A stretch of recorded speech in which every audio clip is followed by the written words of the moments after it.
ईश्वर महाराज की जय। जो आनंद सत्य प्रकाश विभू आणि आधार नाम रूपास बुद्धी न जाणे आणि जाणे ही त्यास तो अपार शुद्ध परमात्मा मिच्यासे माझे अपार स्वरूप समुद्रावरती उत्कलंग करुणा विष्णू महेश गणपती सूर्य चंद्र वरुण यम मिरविते देवी कुबेर ही तैसेचे जो सर्वज्ञानी दयाघन मुनी हृदयी ज्याचे करीती ध्यान त्याचे बुद्धी उपाधी करुण मिथ्या बाणमदचे माझे होतसे ज्याच्या अज्ञाने भाषे जगत जसा दोरीवरी सर्प दिसत पै दोही ठाईना सर्प जगत ते स्वतंत्र आणि स्वयंब्रह्म मिच्यासे पुण्य पुरुषी सदैव निष्काम बोध प्राप्ती कारणे बजावा राम तो मीच आहे आत्माकात्मकाम तरी सांगता का पुढचं सांगता का सांगता पुढचं हां सर्व वेदांत वेद्यम प्रत्येक परम तेयवाम नमत्तोन्यदिति मे निश्चिता मती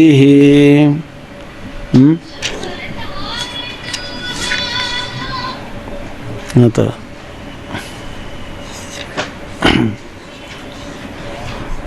पंचकोशांचं आणि 3 शरीराचं वर्णन झालं। 3 शरीरामध्ये पंचकोशाचा कसा समावेश होतो हे सांगितलं आणि ह्या पंचकोशापैकी प्रत्येक कोशालाच आत्मा मानणाऱ्यांची मतं सांगितली।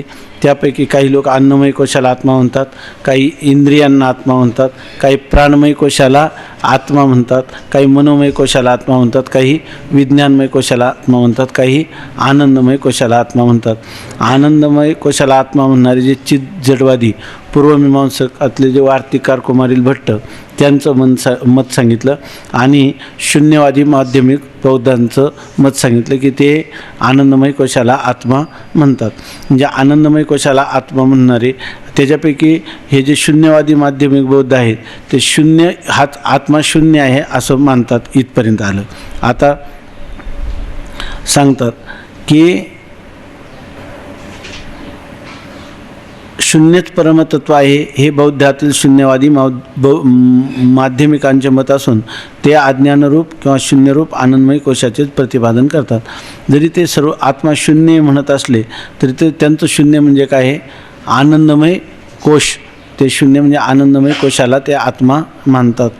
कारण जरी सर्वम शून्यम शून्य म्हणत असले तरी त्यासाठी ह्या बुद्धांनी इतका सर्व राज्य पुत्र पत्नी यांचा त्याग करून तो गयेला गेला आणि बोधिवृक्षाखाली त्याला निर्विकल्प समाधी प्राप्त झाला। याचाच अर्थ आणि त्याला तो काय म्हणतो? शून्य। शून्य म्हणजे निर्विकल्प समाधीमध्ये चित्त अधिष्ठानात लीन झालं आणि त्यावेळेला जो आनंद झाला तो ते निर्विकल्प समाधीमध्ये त्रिपुटी नाही। त्याला काय वाटलं की त्रिपुटी नाही याचा अर्थ तिथं काय आहे? शून्य।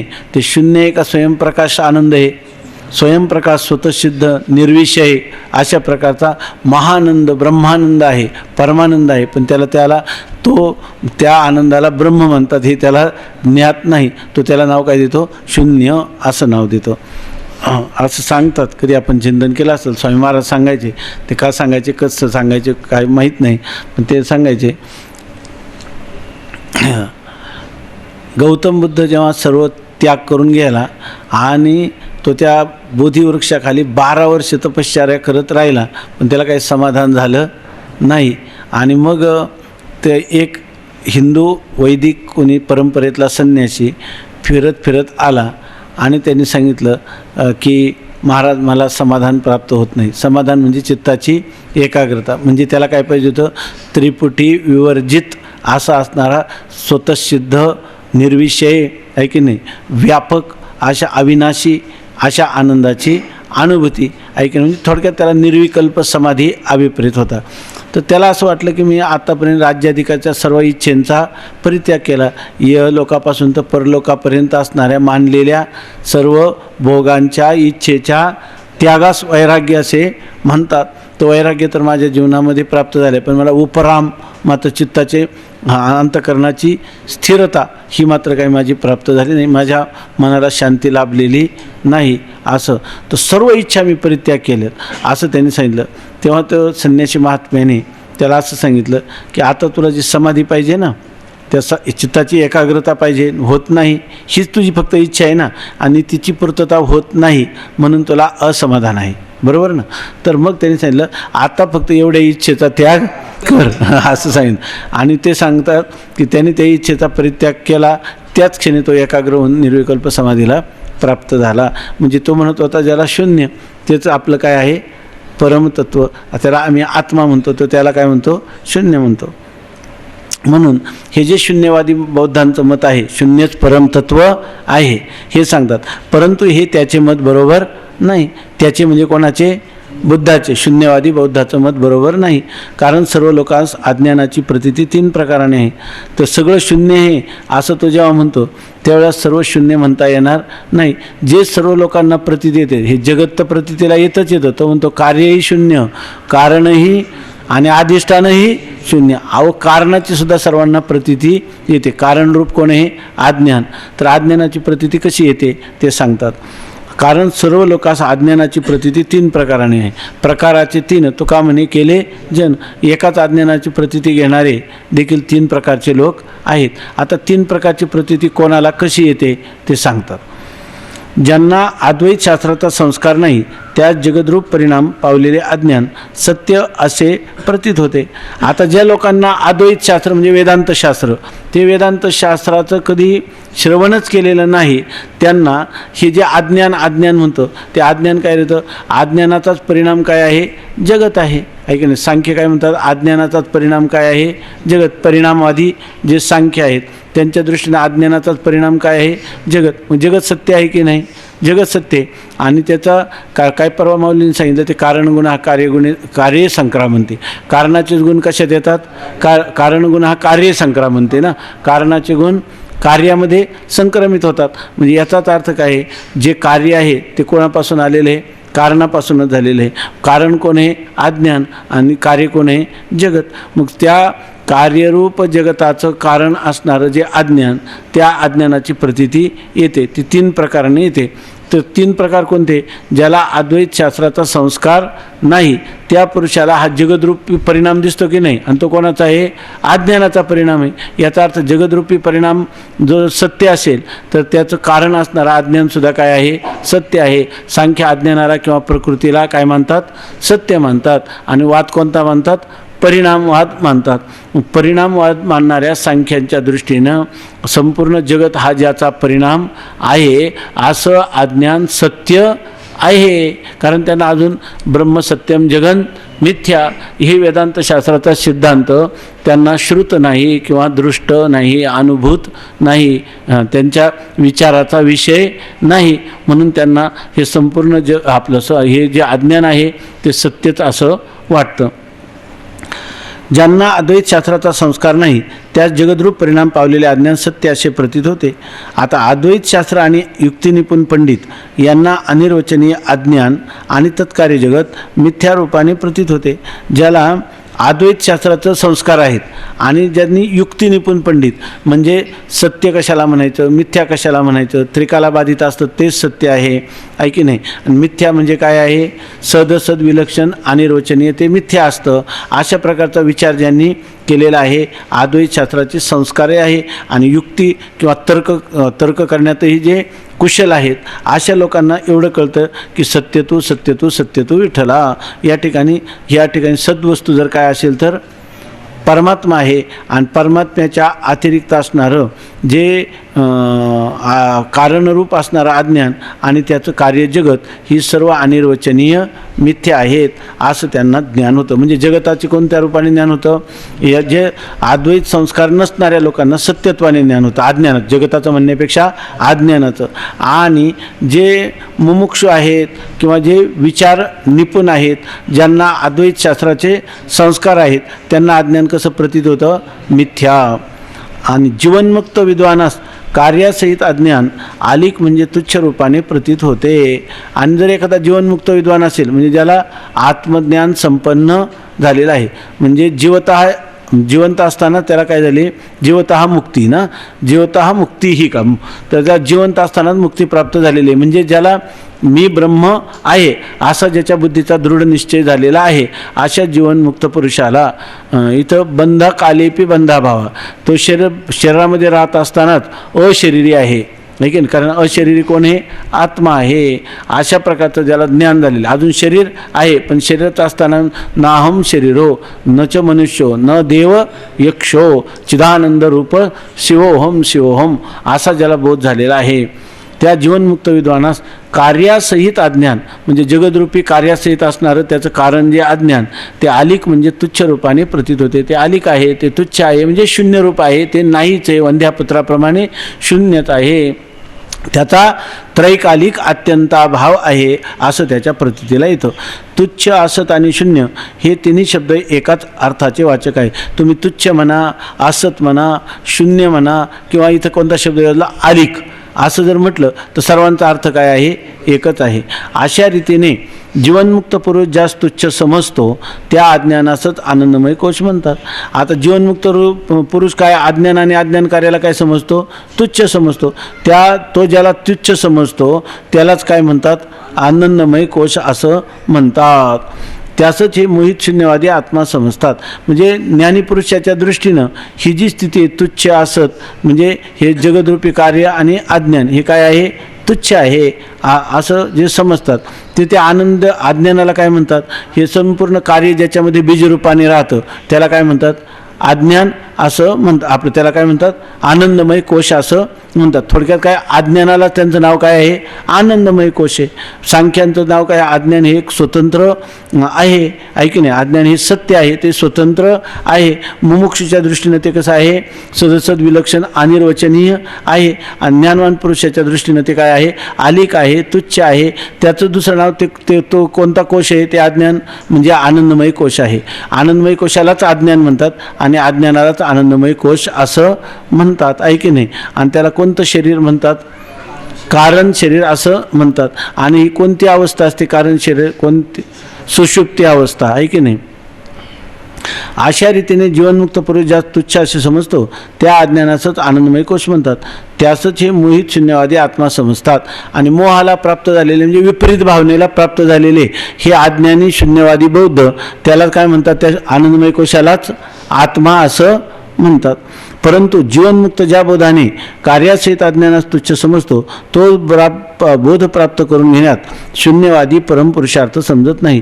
जीवनमुक्त जो पुरुष आहे तो काय समजतो, कार्यासहित अज्ञान काय आहे, तुच्छ आहे असं तो ज्या, आणि त्याच्या ठिकाणी ते तुच्छ आहे म्हणजे त्याचा त्रैकालिक अत्यंताभाव आहे किंवा ते मिथ्या आहे आणि त्याचा अधिष्ठान आत्मा ब्रह्मरूप आहे आणि तो मी स्वतःच आहे असं समज. आणि जर हे कारण तुच्छ आहे परंतु कारणाचं असणारं अधिष्ठान की ज्याच्यावर कार्य आणि कारण दोन्ही अध्यस्त आहेत ते अधिष्ठान मी आहे हे समजल्याने मनुष्य काय होतो, मुक्त होतो आणि तो परत पुनरावृत्तीला प्राप्त होत नाही. आणि हाच सगळ्यात मोक्ष, हाच परमपुरुषार्थ आहे किंवा जीवनमुक्ती हा पुरुषार्थ आहे हे त्याला कळत नाही. कोणाला, त्या शून्यवादी बौद्धाला. आणि तो काय करतो, ह्या आनंदमय कोशालाच आत्मा मानून बसतो. तो शून्य शून्य म्हणतो, पण वेदांती ज्या अर्थाने त्याला शून्य म्हणतो त्या अर्थाने तो शून्य म्हणत नाही. तो बोध प्राप्त करून घेण्यात मग त्याला तो काय म्हणतो, हाच शेवटला आनंद आहे. कोणता, जो काही तुच्छ आलिक असं ज्याला म्हणतात, कोणाला, ज्या अज्ञानाला, बरोबर ना, किंवा ज्या आनंदमय कोशाला, त्या आनंदमय कोशाच्या प्राप्तीत किंवा त्याच्यामध्ये त्याच्या अंतःकरणाची वृत्ती स्थिर झाली किंवा त्या आनंदमय कोशाची प्राप्ती झाली का त्यालाच तो काय म्हणतो, आत्मप्राप्ती झाली. आता आनंदमय कोशाच्याही अतीत असणारा, पहिलं स्थूल, सूक्ष्म आणि कारण जी 3 शरीर आहे, ह्या 3 शरीराच्या अतीत असणारा सच्चिदानंद स्वरूप आत्मा, तो आत्मा मी आहे हे जाणून ततः विमुच्यते, त्यापासून मनुष्य काय होतो, मुक्त होतो. आणि ती मुक्ती हा परमपुरुषार्थ आहे हे त्या शून्यवादी बौद्धाच्या गावी देखील नाही. तुम्ही म्हणाल की तो आलिक तुच्छ शून्य म्हणतो आणि वेदांती म्हणतो, पण वेदांती कशाला म्हणतो, कारणाला तुच्छ म्हणतो, पण ऐके ना शून्य म्हणतो, पण अधिष्ठानाला शून्य म्हणत नाही. हे मात्र त्याला ज्ञात नाही. म्हणून म्हणतात, परंतु जीवनमुक्त ज्या बोधाने कार्यासहित अज्ञानास तुच्छ समजतो तो बोध प्राप्त करून घेण्यात शून्यवादी ज्या, हे ज्ञान झालं का कार्यासहित अज्ञान काय म्हणतो, तुच्छ आहे, शून्य आहे, आलिक आहे, तुच्छ आहे असं देव म्हणतो. तसं मात्र त्या बोधाने हा जो शून्यवादी बौद्ध, त्या बोधाने हे अज्ञान शून्यरूप आहे असं म्हणत नाही. त्याला काय, अधिष्ठानासहित सगळं काय आहे, शून्यच आहे असं तो म्हणतो. कार्यासहित अज्ञानास तुच्छ समजतो तो बोध प्राप्त करून घेण्यात शून्यवादी परमपुरुषार्थ समजत नाही. आता पुढे सांगतात प्रभाकर व नैयायिक यांचे मत. माध्यमिकांच्या मताप्रमाणे आत्मा शून्यरूप नाही, शून्यरूप आत्मा मानणाराच असे विचारावे. आता जे प्रभाकर मीमांसक आहेत आणि न्यायदर्शन आहे, तर न्यायदर्शनाचे आचार्य आहेत गौतम आणि पूर्वमीमांसाचे दोन एकदेशी म्हणजे प्रक्रिया भिन्न पण सिद्धांत एक असे कोण आहेत? कुमारील भट्टाचे शिष्य प्रभाकर मीमांसक आणि नैयायिक यांचं ह्या आत्म्याविषयी काय मत आहे ते सांगतात. ते पहिल्यांदा ह्या माध्यमिक जे परमतत्व काय आहे? शून्य आहे, आत्मा शून्य आहे असं जे म्हणतात ना, तर त्याला हे प्रभाकर मीमांसक आणि नैयायिक त्याचं कसं खंडन करतात? म्हणजे शून्यवादी बौद्धाचं. ते म्हणतात माध्यमिकांच्या मताप्रमाणे आत्मा शून्यरूप नाही, आत्मा मुळी शून्य नाही, असत तुच्छ शून्यरूप आत्मा नाही असं सांगतात. शून्यरूप आत्मा मानणारा असे विचारावे की जर कोणी म्हणत असेल की नाही नाही आमचंच म्हणणं बरोबर आहे असं माध्यमिक शून्यवादी बौद्ध आग्रहाने जर म्हणत असेल तर त्याला असं विचारावं की शून्यरूप आत्म्याचा तुला अनुभव आहे की नाही.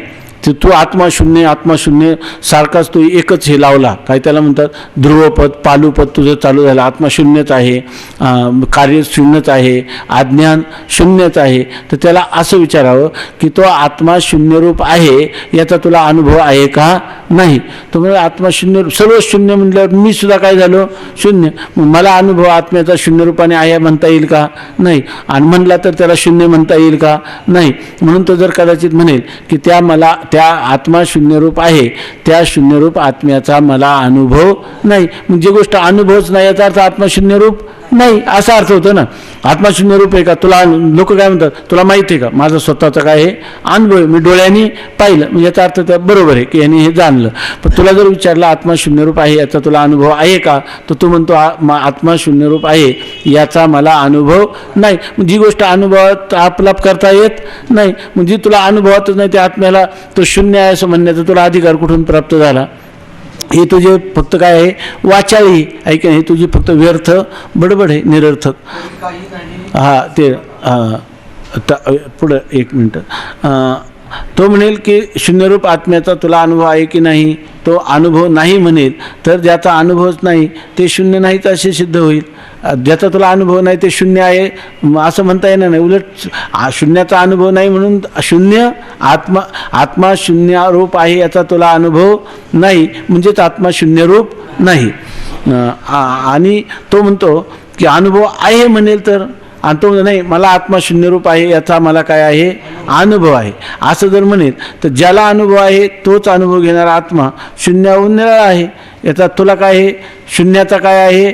अनुभव आहे. मग शून्याचा अनुभव म्हणजे एक झाला अनुभव घेणारा अनुभविता, आणि एक झाला भाव्य म्हणजे शून्य काय झालं? अनुभव्य. ज्याचा अनुभव घेतो ते काय झालं? शून्य. आणि जो घेतो काय झाला? त्या शून्यावरून निराळा. कारण ज्ञाता हा ज्ञेयाहून नेहमी काय असतो? भिन्न. द्रष्टा हा दृश्याहून काय असतो? नेहमी भिन्न. तुला शून्याचा अनुभव आहे म्हणजे अनुभव घेणारा काय आहे? तू. अनुभव घेणारा आत्मा हा त्या शून्याहून काय आहे? शून्याहून वेगळा आहे असा त्याचा अर्थ झाला की नाही. तोच अनुभव घेणारा आत्मा शून्याहून निराळा आहे असे आपोआपच सिद्ध होते. जर शून्याचा अनुभव आहे म्हटलं का अनुभव घेणारा त्या अनुभव्य पदार्थापासून नेहमी निराळाच असतो. म्हणजे आत्मा काय झाला? शून्यरूप नाही, शून्यरूप झाला नाही, उलट तो शून्याहून काय झाला? पृथक किंवा भिन्न झाला. हे आपोआपच सिद्ध झालं. जसं घटद्रष्टा घटात भिन्न, घट पाहणारा घटाहून काय असतो? भिन्न. तसा शून्यरूप आत्म्याला पाहणारा आत्मा काय झाला? भिन्न झाला. हां हां या इथं नाही होई बसती. या रीतीने शून्याहून विलक्षण किंवा निराळा आत्मा आहे. याच्यावरून आत्मा काय आहे? शून्याहून विलक्षण अर्थात त्याच्यावरून भिन्न निराळा आहे. आणि मनाच्या संयोगाने आत्म्याच्या ठिकाणी ज्ञान असा एक गुण उत्पन्न होतो. आता त्यांनी काय सांगितलं? हे जे प्रभाकर मीमांसक किंवा न्याय यांनी काय केलं? शून्यवादी बौद्धाचं मताचं खंडन केलं. पण मग तुमचा आत्मा कसा आहे? शून्यरूप नाही.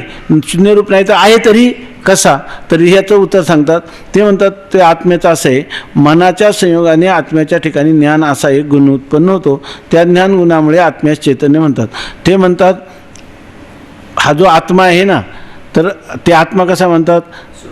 स्वरूपाने तो कसा आहे, जड आहे. परंतु त्या ठिकाणी मनाचा जेव्हा आत्म्याशी संयोग होईल त्यावेळेला तो काय होतो, ज्ञान, त्याच्या ठिकाणी ज्ञान होतं, म्हणजे ज्ञान नावाचा गुण त्याच्या ठिकाणी उत्पन्न होतो. आणि त्यालाच लोक काय म्हणतात, तो ज्ञानगुण आहे, त्यालाच चैतन्य असं म्हणतात. म्हणजे आत्मास्वरूपाने कसं आहे, जड आहे. पण आत्मा आणि मनाचा जेव्हा संबंध होतो तेव्हा त्याच्या ठिकाणी ज्ञान नावाचा गुण उत्पन्न होतो. आत्मा ज्ञान स्वरूप आहे, ज्ञान हे आत्म्याचं स्वरूपच आहे असं या ठिकाणी हे जे चिज्जडवादी ना, हे प्रभाकर मीमांसक मानत नाही. ते म्हणतात आत्मा मनाचा संबंध होतो तेव्हा आत्म्याच्या ठिकाणी ज्ञान नावाचा गुण उत्पन्न होतो. आत्मा स्वरूपाने कसा आहे, जडच आहे. त्या ज्ञानगुणामुळे आत्म्यास चैतन्य, हा चिज्जडवादी म्हणजे आत्मा शून्य रूप आहे त्याचं खंडन करतात. ते म्हणतात की आत्मा स्वरूपाने कसा आहे, जड आहे. परंतु आत्मा आणि मनाचा जेव्हा संबंध होतो तेव्हा आत्म्याच्या ठिकाणी ज्ञान नावाचा गुण उत्पन्न होतो. नाही, प्रभाकर मीमांसक आणि नैयायिक हे दोघांचंही मत आहे. प्रभाकर मीमांसक आणि नैयायिक हे दोघांचंही मत आहे की आत्म्याच्या ठिकाणी ज्ञान नावाचा गुण काय होतो, उत्पन्न होतो. नैयायिक तरी काय म्हणतात, आत्मा मनसा संयुज्यते असंच मानतात ना. आणि कोण नाही, आत्म्याच्या अर्थात आत्म्याच्या ठिकाणी गुण, आत्मा 21 दुःखाचा दोन झाल्यावर आपल्या स्वरूपाने जड होऊन राहतो. आणि मनाच्या संयोगाने, कारण त्याचा जो मन आहे ना, तर मनाचाही संयोग संपतो आणि मग शेवटी आत्मा जशा स्वरूपात आहे तसाच अर्थात जड होऊन राहतो. एका वेळी जसं चिज्जड मानतात हे एका वेळी चिज्जड नाही, एका वेळची जड नाही. त्यांनी तर त्या काजव्याप्रमाणे मानला. एकाच वेळी मागचा भाग काजव्याचा काय प्रकाशमय असतो आणि पुढचा जड असतो, तसं नाही. ते म्हणतात आत्म्याच्या ठिकाणी आत्मा स्वरूपाने जड आहे आणि मनाचा संयोग झाल्यावर त्याच्या ठिकाणी ज्ञान नावाचा गुण उत्पन्न होतो. वा, तर या रीतीने शून्याहून विलक्षण आत्मा आहे आणि मनाच्या संयोगाने आत्म्याच्या ठिकाणी ज्ञान असा एक गुण उत्पन्न होतो. त्या ज्ञानगुणामुळे आत्म्यास चैतन्य असे म्हणतात. आत्म्याला चैतन्य म्हणतात, म्हणजे आत्मा चैतन्य स्वरूप आहे असा त्याचा अर्थ हे नैयायिक आणि प्रभाकर मीमांसक मानत नाहीत. तर ते म्हणतात ज्ञानगुणामुळे आत्म्यास चैतन्य असे म्हणतात. वास्तविक स्वरूपाने आत्मा जड असून सुख दुःख इच्छा द्वेष प्रयत्न धर्माधर्मादी ज्ञानाप्रमाणित गुण आहेत. आत्मा वास्तविक कसा आहे, जडच आहे. परंतु त्याच्या ठिकाणी सुख दुःख इच्छा द्वेष प्रयत्न हे धर्म अधर्म हे जे गुण आहे, काय 14 गुण सांगितलेत का जीवात्म्याचे, आणि परमात्म्याचे 8 गुण सांगितले.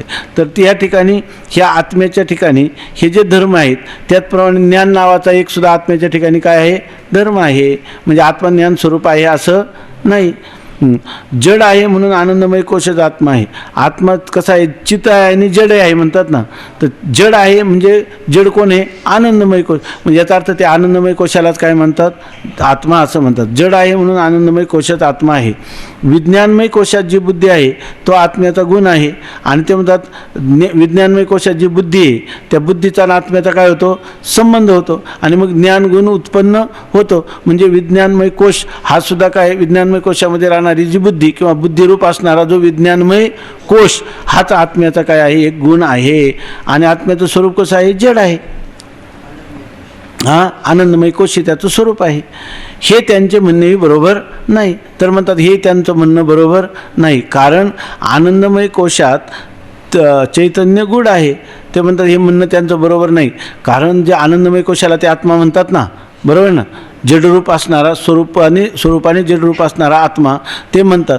परंतु ते म्हणतात आनंदमय याच्यामध्ये काय आहे, चैतन्य आहे, निरधिष्ठान भ्रम होत नाही. आनंदमय कोश ज्या अर्थी आहे त्या अर्थी त्या कोशामध्ये गूढ रूपाने आत्मा पण आहेत. गूढ म्हणजे अज्ञानाने आवृत्त किंवा अस्पष्ट स्वरूपात असणारा आत्मा आहे. आनंदमय कोशात आत्मा आहे पण त्याचं कळतं का आपल्याला, नाही. कारण आपला आनंद झोपेचा अनुभव काय सांगतो, मी काही जाणत नव्हतो, म्हणजे अज्ञान आहे. ऐक नाही, काही न जाणणं म्हणजे अज्ञान आहे. म्हणजे अज्ञानाचं दुसरं नाव काय, आनंदमय कोश आहे. परंतु मी काही जाणत नव्हतो असं म्हणतात. परंतु मी जाणत नव्हतो म्हणजे त्या ठिकाणी काय होतं, अज्ञान. पण मी अज्ञानाला जाणत होतो की नाही, काही जाणत नव्हतो म्हणजे तिथे काय होतं, अज्ञान, बरोबर ना. पण त्या अज्ञानाचं प्रकाशन मी जागृती झाल्यावर करतो की नाही, काही जाणत नव्हतो आणि आनंदाने झोपलो होतो. म्हणजे त्याचा अर्थ त्या आनंद आणि अज्ञान ह्या दोघांना पाहणारा तू तिथं होता की नाही, तो कोण आहे, आत्मा आहे की नाही. मग बरोबर ना, आनंदमय कोशाचं म्हणजे अज्ञानाचं आणि सुखाचं मी आनंदाने झोपलो होतो, सुखम अहम अस्वाप्सम न किंचित अवेदिशम, मी सुखाने झोपलो होतो, मला काहीच कळत नव्हतं. हे कळत होतं की नाही? म्हणजे तुम्ही तिथं होतं की नाही, पण समजा त्यावेळेला कळत होतं का? नाही. याचा अर्थ त्या काळात तो चैतन्य कसं आहे? गूढ आहे. गूढ आहे म्हणजे अज्ञानाने आच्छादित आहे, किंवा त्याला काय म्हणतात अव्यक्त अस्पष्ट असं आहे. त्यावेळेला कळत होतं का? आता मी सुखाचं आणि अज्ञानाचं प्रकाशन करीत आहे, कळत होतं का? नाही. मग मी जर म्हटलं तर त्याचे चैतन्याचं तुम्हाला स्पष्ट ज्ञान असतं की नाही? पण होतंय का ते ज्ञान? होत नाही. म्हणून आनंदमय कोशात चैतन्य गूढ आहे, हे ते विवेकहीनास प्रतीत होत नाही. जो विवेकी पुरुष, आता आपण विवेक करतो रात्रंदिवस, म्हणून सुषुप्ती देखील माझं अस्तित्व आहे, मी ज्ञानस्वरूप आहे, मी सर्वद्रष्टा सुषुप्तीचाही प्रकाशक आहे. हे कोणाला प्राप्त, हे कोणाला कळतं? जो विचार आत्मानात्म विचार करत असेल, अवस्था विचार करत असेल, आहे की नाही, सत्य मिथ्याचा विचार करीत असेल, त्यालाच ही गोष्ट लक्षात येते, इतरांना लक्षात येत नाही. कारण आनंदमय कोशात चैतन्य गूढ आहे, ते विवेकहीनास प्राप्त होत नाही. प्रभाकर आणि नैयायिक सुषुप्तीस आत्म्यास ज्ञानशून्य जड मानतात. प्रभाकर मीमांसक असो किंवा नैयायिक असो, त्या सुषुप्तीमध्ये आत्म्याच्या ठिकाणी काय म्हणतात? ते आत्मा ज्ञानशून्य आहे, तो जड आहे. सुषुप्त जागृती झाल्यानंतर मग काय होतं? आत्म्याचा आणि मनाचा संयोग होतो आणि मग ज्ञानगुण उत्पन्न होतो. सुषुप्ती अवस्थेत मध्ये काय असतो? फक्त आनंदमय कोशच असतो, त्या ठिकाणी ज्ञान नावाचा गुण नसतो. त्यावेळेला आत्मा केवळ जड होऊन, म्हणजे तो स्वतःलाही जाणत नाही आणि इतरालाही जाणत नाही, अशा स्वरूपाचा आत्मा असतो. असं कोण सांगतात? हे नैयायिक आणि प्रभाकर मीमांसक सांगतात. प्रभाकर आणि नैयायिक सुषुप्तीत आत्म्यास ज्ञानशून्य जड मानतात. म्हणून गूढ चैतन्यवान आनंदमय कोशाच्या ठिकाणी गूढ चैतन्यवान आनंदमय कोशाच्या ठिकाणी त्यांना आत्मभ्रांती आहे. मग गूढ चैतन्य ज्याच्यामध्ये चैतन्य आच्छादित आहे, अशा आनंदमय कोशाची भ्रांती, म्हणजे तो आनंदमय कोश हाच आत्मा आहे, अशा प्रकारचा भ्रम हा नैयायिकांना आहे का प्रभाकर मीमांसकांना आहे का दोघांना आहे? दोघांनाही आहे. दोघे आनंदमय कोशालाच आत्मा असं समजतात. म्हणून गूढ चैतन्यवान आनंदमय कोशाच्या ठिकाणी त्यांना ही आत्मभ्रांती आहे. सुषुप्तीत आत्मा ज्ञानशून्य किंवा जड असतो असं मानतात, म्हणून त्यांना आनंदमय कोशाविषयी आत्मत्वाची भ्रांती आहे. जर सुषुप्तीमध्येही आत्मा या ठिकाणी आच्छादित नाही, तर आत्मा त्या ठिकाणी चैतन्य रूपाने विद्यमान आहेत, आज तो जड नाही असं जर त्यांना का उलट केवळ ज्ञानरूपाने वास्तविक जर पाहिलं तर खरं अज्ञानाचं प्रकाशन करणारा ज्ञान, तो ज्ञान घन त्या ठिकाणी, म्हणून त्याला प्राज्ञ म्हणतात. प्रकर्षेन सुषुप्ती अवस्थेच्या अभिमानीला काय म्हणतात? प्राज्ञा. प्राज्ञ म्हणजे प्रकर्षेन आज्ञा. त्या गौडपादकारिकेत कोणत्या टीकेमध्ये, गौडपादकारिकेच्या म्हणतो भाष्यामध्ये किंवा आनंदगिरी टीकेमध्ये, प्रकर्षेन ज्ञानवान इति प्राज्ञा, तो अत्यंत ज्ञानवान आहे, त्या अज्ञानाचं सुद्धा काय करतोय? तो प्रकाशन करतो. शिवाय त्याला वृत्ती आहे का तिथं? कशाची आवश्यकता लागली का? नाही. उलट त्याचं स्वयंप्रकाशत्व काय आहे? अधिक प्रदीप, त्याला काय म्हणतो? दैदिप्यमान आहे त्या ठिकाणी स्वयंप्रकाशत्व, आहे की नाही? कशावरून? सुषुप्तीत काहीच नसलं तरी मी आहेत असं म्हणा, आणि तो म्हणतो सुषुप्तीत मी नव्हतोच, नाही मी ज्ञानशून्य जड होतं, आहे की नाही? बुद्धीचं दिवाळा निघालं, विवेकाचं दिवाळा निघालं, म्हणून म्हणतो, आहे की नाही का? प्रभाकर आणि नैयायिक सुषुप्तीत आत्म्यात ज्ञानशून्य जड मानतात, म्हणून गूढ चैतन्यवान आनंदमय कोशाच्या ठिकाणी त्यांनाही आत्मभ्रांती आहे. त्यांनाही म्हणजे कोणाला? मोठमोठ्यांना, प्रभाकर मीमांसक आणि नैयायिक यांना देखील आनंदमय कोशाच्या ठिकाणी काय आहे? आत्मत्वाची भ्रांती आहे आणि त्या ठिकाणी आत्मा जड आहे असं मानतात. स्वतःला सुद्धा काय म्हणतात? जड म्हणतात. आणि खरंच जड असते तर जडतेचा अनुभव तरी त्यांना सांगता आला असता का? कोणतंही जी स्मृती होती ती अनुभवपूर्विकाच होते की नाही? म्हणून गूढ चैतन्यवान आनंदमय कोशाच्या ठिकाणी त्यांनाही आत्मभ्रांती आहे. आत्मस्वरूप ज्ञानास अनित्य मानतात. इथं आत्मस्वरूप ज्ञानात म्हणजे आत्म्याचं स्वरूपच काय आहे? ज्ञान, आणि त्या ज्ञानाला ते काय म्हणतात? अनित्य मानतात. कारण ते आत्मस्वरूप ज्ञान कुठं सुषुप्तीत लुप्त होऊन जातं आणि जागृती स्वप्नात ते काय होतं? उत्पन्न होतं असं मानतात. म्हणून ते काय म्हणतात? आत्मस्वरूप ज्ञानास म्हणजे ज्ञानस्वरूप आत्म्यास, असं त्याचा अर्थ काय घ्यायचा? ज्ञानस्वरूप आत्म्यास ते काय म्हणतात? अनित्य. तो कधी असतो तर कधी नसतो, आहे की नाही? ते अनित्य ज्ञान सिद्धांत मतात अंतःकरणाची वृत्ती आहे. त्याला जे अनित्य मानतात ना, आत्मस्वरूपाचं जे ज्ञान आहे ते कसं मानतात? हा आत्मस्वरूपाचं ज्ञान कसं आहे, अनित्य, सुषुप्तीत नसतं, जागृतीत होतं. तर ते अनित्य ज्ञान सिद्धांतात अंतःकरणाची वृत्ती आहे. सिद्धांतात म्हणजे वेदांत मतात त्याला काय म्हणतात, अंतःकरणाची वृत्ती. आत्मस्वरूप ज्ञान नाही अनित्य, अंतःकरणाची वृत्ती अनित्य. ती वृत्ती उत्पन्न होते आणि नाश पावते, आणि त्या उत्पत्ती वृत्ती नाशाचा किंवा तिच्या अनित्यतेचा आरोप हा आत्मस्वरूप ज्ञानावर केला जातो, किंवा स्वरूपभूत असणारं जे ज्ञान त्याच्यावर हा केला जातो की ते ज्ञान उत्पन्न झालं आणि नाहीचं झालं. म्हणजे सिद्धांत मतात म्हणजे वेदांत मतात अंतःकरणाची वृत्ती आहे. ज्ञानाहून भिन्न घटादी जड वस्तू अनित्य आहेत. अहो ज्ञानच नित्य आहे, आणि ज्ञानाहून भिन्न जे घटादी पदार्थ ते सगळे काय आहेत, अनित्य. अंतःकरणाची वृत्ती अनित्य. तसा ज्ञानशून्य आत्माही जर मानला तर अनित्य होईल. मला घटाचं ज्ञान आहे म्हणजे याचा ज्ञानाहून भिन्न घट आहे, म्हणजे याचा अर्थ ज्ञानाहून भिन्न जेवढे पदार्थ असतील तेवढे काय होतील, अनित्य होतील. तसंच जर आत्माही ज्ञानशून्य मानला सुषुप्ती अवस्थेमध्ये, तर तो ज्ञानाहून काय झाला, भिन्न झाला. म्हणजे याचा अर्थ ज्ञानाहून भिन्न जे असतील ते जड, मग आत्मासुद्धा ज्ञानाहून भिन्न, तर तो काय ठरेल, जड ठरेल.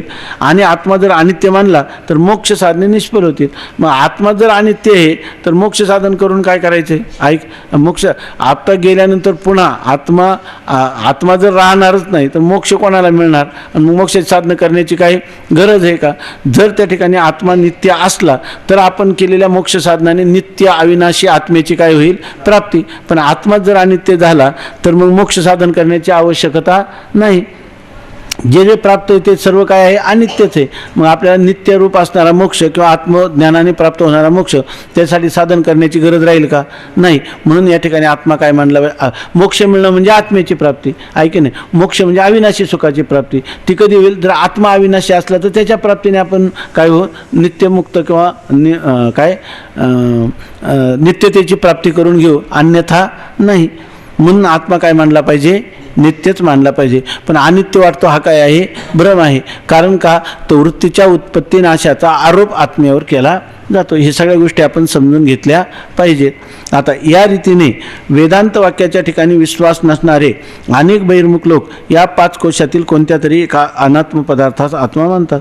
ज्या लोकांचा वेदांत वाक्यावर विश्वास नाही ते कधीतरी काय अन्नमय कोशाला कोणी आत्मा म्हणेल, प्राणमय कोशाला कोणी मनोमय, कोणी विज्ञानमय, कोणी आनंदमय कोशाला. कारण अजून त्यांना वेदांत शास्त्रावर विश्वास नाही किंवा वेदांत शास्त्राचा त्यांच्याशी परिचय झालेला नाही, त्याचे संस्कार झालेले नाहीत. असे लोक कोणत्या तरी, हे बाकीचे सगळे लोक वेदांत सोडून असेच म्हणून राहिले ना की अन्नमय कोशाला म्हणा, इंद्रियात्मवादी इंद्रियांना म्हणा, मनात्मवादी मनाला म्हणा, ऐके ना, बुद्धीला आत्मा मानणारे बुद्धीला काय विज्ञानमय कोशाला आत्मा म्हणू लागले. या रीतीने वेदांत वाक्याच्या ठिकाणी विश्वास नसणारे अनेक बहिर्मुख लोक या 5 कोशातील कोणत्या तरी एका अनात्म पदार्थाचा आत्मा म्हणतात. जो अनात्मा आहे, वास्तविक पंचकोश काय आहेत, अनात्मा आहे. आणि त्यांना हा काय म्हणतो, आत्मा. आत्मा म्हणजे तेच माझं स्वरूप, तोच मी असं म्हणतो. आणि मुख्य कुटस्थरूप आत्मा जाणत नाही. अनात्म्याला आत्मा मानतात, मग मुख्य असणारा जो कुटस्थरूप आत्मा त्याला मात्र जाणत नाही.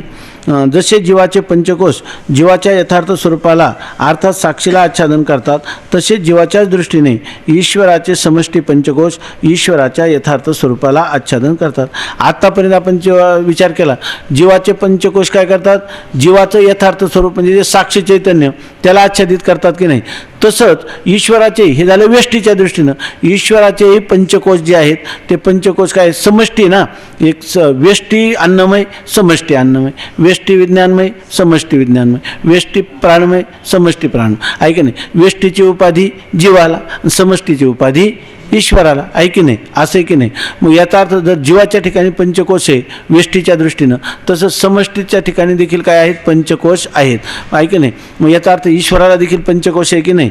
पंचकोशाचा निराश करताना जीवाला किती श्रम होतात, गुरु शरणागती करावी लागते, शास्त्र श्रवण करावं लागतं, मननिधी ध्यासनादी करतो, त्यावेळेला तो ह्या पंचकोशाचा निराश करतो. तसंच या ठिकाणी ईश्वरालाही पंचकोश असतील तर ते ईश्वराचे पंचकोश निर्माण करण्यासाठी ईश्वराला देखील देखील काय केलं पाहिजे, शास्त्रचिंतन केलं पाहिजे, ईश्वराने दुसऱ्या एखाद्या ईश्वराला शरण गेलं पाहिजे, आहे की नाही, बरोबर आहे की नाही, तर त्या पंचकोशाचा निराश होईल, आहे की नाही. कारण तो ईश्वरसुद्धा जसा जीव या ठिकाणी काय झाला, बंधाला प्राप्त झालेला आहे, तसा ईश्वरसुद्धा काय आहे, कारण त्याला पंचकोश आहेत. का ईश्वराला पंचकोश काय करत नाही, का ईश्वर पंचकोशाने बद्धच झाला नाही, का ईश्वराला पंचकोशाची तादात्म्यच नाही, का ईश्वराला भ्रमच नाही, का त्याला नित्य ज्ञान आहे, का तो ज्ञान स्वरूपच समजतो, का त्याच्या दृष्टीने हे पंचकोशच नाहीत, का पंचकोशाचा संबंधच येणं शक्य नाही, का त्याचा निराश करायची गरजच नाही, आहे की नाही. मग तुम्ही कशाला म्हणता, जसं व्यष्टीच्या दृष्टीनं हे पंचकोश आहेत तसं समष्टीच्या दृष्टीनं सुद्धा पंचकोश. अहो जीवाच्या दृष्टीने, आहे की नाही, जीवाला इकडे व्यष्टीचा अभिमान धारण केला म्हणून आम्ही काय म्हणतो, का खरं ईश्वराला सांगण्यात तात्पर्य, ईश्वराला पंचकोशाने आच्छादित ईश्वर कधी होतच नाही, आहे की नाही. म्हणून काय सांगतात, तसे जीवाच्या दृष्टीने ईश्वराचे समष्टी पंचकोश ईश्वराच्या यथार्थ स्वरूपाला आच्छादन करतात. जीवाला आच्छादन करतात का ईश्वराला आच्छादन करतात, का जीवाच्या दृष्टीने आच्छादन करतात असं मानलेलं आहे. कारण तुम्ही जीवाने एकदा त्याचा बात केला व्यष्टीच्या दृष्टीनं, का तिकडं समष्टीच्या दृष्टीनं त्या ब्रह्मचैतन्याला अवशिष्ट ठेवून त्याचा बात करायचा, का हा बात ईश्वर करतो का जीवच करतो, दोघांचा करतो का एकाचा करतो. एकाचा केला की काय होतं, जसा इकडे ज्या कारणाने व्यष्टीचा आहे त्याच कारणाने समष्टीच्या उपाधीचा काय करतो, बात करतो. आणि मग अवशिष्ट राहिलेलं जे ब्रह्मचैतन्य आणि कुटस्थ चैतन्य हे दोन्ही काय आहेत, एकच आहेत. मग त्याला हे एकच आहेत ह्या जीव ब्रह्मैक्य ज्ञान होण्यासाठी आध्यारोपाच्या भाषेत व्यष्टी समष्टी पंचकोशाचा उपयोग आहे की नाही. मग त्याला जे ज्ञान होतं ते व्यष्टी समष्टी कोशांचं होतं का ज्ञान होऊन त्यांचा बाद होतो, बाद होतो. मग जीव ब्रह्मैक्याचं ज्ञान होतं की नाही, त्याला होतं. पण हे जर तुम्ही काय अद्वैत सांगावे बोले तर द्वैत घेपे, द्वैतात्मक अशा या पंचकोशांचा व्यष्टी आणि समष्टी दृष्टीने स्वीकार करायचा, नंतर त्याचा निराश करायचा आणि मग काय करायचं, परमात्मा स्वरूपाला अवशिष्ट ठेवायचं. ही शास्त्राची काय आहे, पद्धतीच आहे. काय अध्यारोप अपवादाभ्याम निष्प्रपंचोयम प्रपंचते. का ईश्वराच्या ठिकाणी पंचकोश सांगायचे का जीवाच्या दृष्टीने सांगितले, हे आपल्याला कळलं की नाही. आता जीव जाईपर्यंत कळलं की नाही, का जीवत्व जाईपर्यंत कळलं, जीवत्व जाईपर्यंत कळलं. कारण जीवत्व जाण्यासाठी हे आहे, जीव जाण्यासाठी नाही, घेण्यासाठी नाही, काही नाही. तसेच जीवाच्या दृष्टीने ईश्वराचे समष्टी पंचकोश ईश्वराच्या यथार्थ स्वरूपाला आच्छादन करतात. ईश्वराला आपल्या यथार्थ स्वरूपाविषयी केव्हाही आवरण नाही म्हणून जीवाच्या दृष्टीने म्हटले आहे. ईश्वराला कधीतरी आवरण आहे का, तो नित्य अनावृत्त आहे, नित्य अनावृत्त आहे. आवरण कोणाला आहे, प्रयत्न करण्याची आवश्यकता कोणाला आहे, ईश्वराला आवश्यकताच नाही. त्याला नित्य ज्ञान आहे का, तो नित्यमुक्तच आहे. मग नित्य ज्ञान नाही का, आहे का नित्य ज्ञान आहे असं त्याला म्हणायचं, आपण म्हणायचं. कारण आपण उपाधी केली अविद्या म्हणून त्याला उपाधी केली माया, त्या ठिकाणी माया उपाधी काढली तर नित्य ज्ञान आहे का, ज्ञानच आहे तो का ज्ञानच त्याचं नाव आहे, ज्ञानच त्याचं का हे द्यायचं म्हणून द्यायचं का अज्ञानाच्या सापेक्ष आहे का तो निरपेक्ष आहे. ईश्वराला आपल्या यथार्थ स्वरूपाविषयी केव्हाही आवरण नाही. काही चुकलं असलं सांगा. वा वा वा, ही अगदी तुमच्या तोंडी साखर. कृष्णा महाराज म्हणतात हे पण म्हणायचं नाही, खरे हे जेव्हा बंद होईल तेव्हाच ते आहे की नाही. तदेव तत् म्हणून स्वामी महाराज म्हणायचे, न बोलायचं काय घेशील, आहे की नाही. जो जे जे बोले ते ते नव्हे आणि होय ते न बोले. हा पण बोलण्याचं कसं आहे ते की गुरुजी 50 मुलं गडबड करत होती, आहे की नाही. 50 मुलं गडबड करत होते म्हणून गुरुजींनी सांगितलं गोंगाट करायचा नाही. आता हे बोलले की नाही, पण गोंगाट थांबला का नाही, मग गुरुजी बोलतच राहिले का, त्यांचंही बोलणं थांबलं आहे का. तुमचं थांबलं की आमचं थांबलं आहे की नाही. तुम्ही बोलता तोपर्यंत आम्ही बोलतो, जोपर्यंत तुम्हाला दुःख आहे तोपर्यंत आम्ही दुःख निवृत्तीचा उपाय सांगतो, जोपर्यंत तुम्हाला सुख नाही तोपर्यंत सुखप्राप्तीचा उपाय सांगतो, त्याला नाव मोक्ष देतो. आम्हाला वास्तविक मोक्ष तरी सांगायचं आहे का. काय मुक्त कासं या म्हणावे बंधनची नाही ठावे. स्वयं तुमचं बोलणं थांबलं का आमचं थांबलं, आहे की नाही. आता तुम्ही आता हात ठेवायला लागले त्याला आम्ही काय करणार की तुम्ही बोलणं थांबवा, तुम्ही बोलणं थांबवा. आम्ही म्हणतो तुमचं थांबलं का आमचं. स्वामी महाराजांची गोष्ट सांगितली असेल कधी. स्वामी महाराजांची भाऊजाई, तिला 8 मुलं झाली आणि 8ही मरण पावली. ती नव्या वेळेला ती गरोदर असताना स्वामी महाराज काशीवरून आले. त्यांची मोठी भाऊजाई होती, त्यांना मुलगा जगत नव्हतं.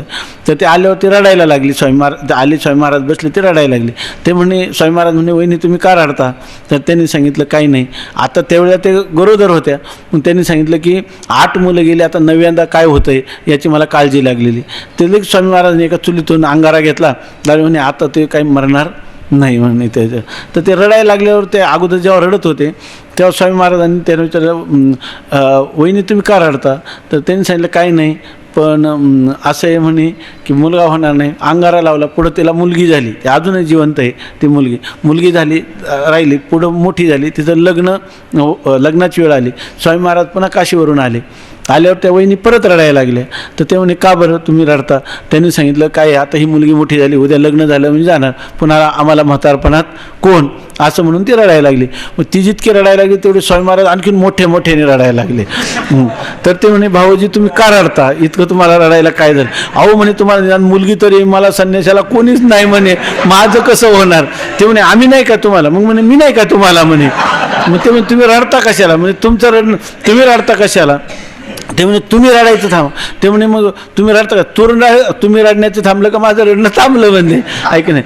तसं या ठिकाणी तुम्ही बोलण्याचं, विचारण्याचं थांबलं. कारण काय, नास्ती शंका न उत्तरम ना, काय चोद्यम वा परिहारम वा क्रियते द्वैत भाषया, अद्वैत भाषया चोद्यम नास्ती नापी तदुत्तरम. आता सांगणे पुसणे दोन्ही नाही असं सांगतात. म्हणून जीवाच्या दृष्टीने, म्हणून आम्ही काय म्हटलं, जीवाच्या दृष्टीने ईश्वराचे यथार्थ स्वरूप तर तत्पदाचे लक्ष ब्रह्म आहे हे लक्षात न आणता कोणी मायामय आनंदरूप कोश विशिष्ट जो अंतर्यामी तत्पद वाच्य त्यासच परमतत्व समजतात. आणि लोकांना हे न कळल्यामुळं माया म्हणजे अज्ञान आहे की नाही, समष्टी अज्ञान, माया प्रधान त्यालाच म्हणतात. आणि तो आनंदरूप कोशही त्यालाच म्हणतात. ऐका, अज्ञानालाच आनंदरूप कोश, आणि आत्म्याला आनंदमय कोश विशिष्ट आत्मा, म्हणजे आनंदमय कोश हे जे आत्म्याला विशेषण झाले, की जे विशेषण काय करतं, आपले धर्म विशेष्यावर घालवतं. असा जो आनंदमय कोश आहे त्यालाच बरेच उपासक वगैरे काय सांगतात, त्यालाच आनंदमय कोशालाच आत्मा मानतात. मायामय आनंदरूप कोश विशिष्ट अंतर्यामी तत्पदवाच्य त्यासच परमतत्व समजतात. तत्पदवाच्य कोण आहे? ईश्वर, की ज्याची माया ही उपाधी आहे, किंवा माया हे ज्याचं विशेषण आहे. माया उपाधी, पण यांना कळलंय का? नाही. कारण उपाधी काय करते, आपण वेगळे राहते, आपले धर्म उपहितावर घालवित नाही. पण यांचा उपाधी कसा असतो, आनंदमय रूप कोश विशिष्ट असा तत्पदाचा वाच्य जो ईश्वर, त्यालाच ते काय म्हणतात, आत्मा असं मानतात. कोणी उपासक आहेत की नाही, बरोबर का नाही? म्हणून शरण जावे सर्व भावे देवाशी, देवाशी म्हणजे ईश्वराशी, तो हा उतरील पार. आणि तो पार उतरील पण कृपा करील, आणि नंतर गुरुरूपाने येईल, तत्वमसी महावाक्याचा उपदेश करील. मग तुम्ही अहम ब्रह्मास्मी असा निश्चय कराल, मग ते अहम निघून जाईल, आणि नंतर तुम्ही राहाल. याला म्हणतात मग तो हा उतरील पार. नाही तर ते म्हणतात तो हा उतरील, हाताला धरील नेन, कारण त्याची कायमची माया उपाधी, माझी कायमची अविद्या उपाधी. तू आणि मी ते मी, असं कधी चालत राहणार, कायमच चालणार. मुक्ती कोणती? हीच मुक्ती, बद्धता हीच काय आहे? मुक्ती आहे. ऐक नाही, हे असं कसं चालायचं? हे असंच चालायचं, ऐक नाही. त्याला म्हणतात की आनंदमय कोश विशिष्ट असा अंतर्यामी किंवा तत्पदाचा वाच्य जो ईश्वर, तोच काय आहे? परमतत्व आहे असं म्हणतात. का निरुपाधिक म्हणून कोणी आत्मा आहे असं मानत नाही, त्यामुळे प्रार्थनाही करत नाही. तुकाराम महाराजांना याची जाणीव आहे, म्हणून तुकाराम महाराज काय म्हणतात, उपाधी वेगळे तुम्ही निर्विकार, काहीच संसार तुम्हा नाही, आईशे मज करुणी ठेवा नारायणा, समूळ वासना नुरवावी. ज्यांना हे कळत नाही ते काय म्हणतात, देवा तू मला तुझ्या लोकात तरी नेऊन ठेव, सलोकता, तुझ्या जवळ राहिल्यावर बरं वाटतं, समीपता, ऐक नाही, तुझ्यासारखं मला करकटावरी तुळशीच्या माळा, रूप तरी असावं, काय स्वरूपता, आणि काही नसलं तर तुझ्याशी एक काय यत्किंचित थोडा भेद, पण बाकी सगळा आभेद, सायुज्यता तरी मला असावी. पण तू मी एक व्हावं अशी काही कोणी इच्छा करत नाही. आणि इच्छा जोपर्यंत करत नाही तोपर्यंत त्यांना ते, कारण त्याचं ठरलेलं आहे, तुम्हाला काय पाहिजे, ये यथा माम प्रपद्यन्ते तांस तथैव भजाम्यहम. यम एव एष वृणते तेन लभ्य. तुम्हाला ज्या स्वरूपात तो पाहिजे त्या स्वरूपात तो उपलब्ध होतो. ईश्वराचे यथार्थ स्वरूप तर तत्पदाचे लक्ष ब्रह्म आहे. ईश्वराचे यथार्थ स्वरूप काय आहे? तत्पदाचं काय आहे? लक्ष. आणि हा काय समजतो? तत्पदाचं वाच्य आहे की नाही. आणि त्यालाच काय समजतो? परमतत्व. तसेच हिरण्यगर्भ, वैश्वानर, विष्णू, ब्रह्मदेव, शंकर, गणपती, देवी यांनाही परमतत्व समजतात. हे झालं ईश्वराचं. केवळ अंतर्यामीवर थांबत नाही. कोणी काय करतात? हिरण्यगर्भाची उपासना करतात. हिरण्यगर्भालाच काय म्हणतात? परमतत्व, आत्मतत्व. कोणी? वैश्वानर म्हणजे अग्नी, विष्णू, ब्रह्मदेव, शंकर, गणपती, देवी यांना परमतत्व समजतात. त्याच्या पुढे जाऊन पाहिलं तर अत्यंत बुद्धी मांद्यामुळे पिंपळ, वड, रुई, वेळू, कुदळ, कामकर्यांची हत्यारे यांच्या ठिकाणीही परमात्मा भ्रांतीने पूजन करतात. इतकंच नाही तर ते जेव्हा घराची हे असते ना, ते पायाखन्नी, त्याला काय म्हणतात? हाने पाया भूमिपूजन. त्या भूमिपूजनाला म्हणतात की तुमच्या हस्त्याने देवतेची पूजा करायची. आणि करायला काय लावतात? कुदळीची पूजा. त्यांच्या दृष्टीनं, घर बांधण्याच्या दृष्टीनं परमतत्व कुदळच आहे ना, आहे की नाही. म्हणून ते काही लोक इतकंच नाही, वेळू, वड, उंबर यांना सुद्धा काय म्हणतात? परमतत्व असं मानतात. परमतत्व म्हणजे परमात्मतत्व मानतात. का तिथे त्यांची भ्रांती आहे, भ्रांती आहे. त्यांना निर्विशेष असणारं जे स्वरूप ते आतापर्यंत माहीत नाही. आता त्याला शंका येते, अहो तुम्ही जरा त्याच्यावर एवढी टीका टिप्पणी चालवल्या, पण तुमचा परमात्मा कसा आहे? सर्वव्याप्त आहे का नाही? आणि मग वेळूकुदळची पूजा केली आणि कुठे बिघडलं? कशाला म्हणतात शेंदरी हिंदरी दैवते? असं कशाला म्हणता? अशी शंका येईल की नाही. तिचं उत्तर आजच मिळालं पाहिजे असं काय आपला आग्रह नाही. म्हणून उद्या पाहू. पुंडलिक वरदा हरी विठ्ठल श्री ज्ञानदेव तुकाराम ज्ञानेश्वर.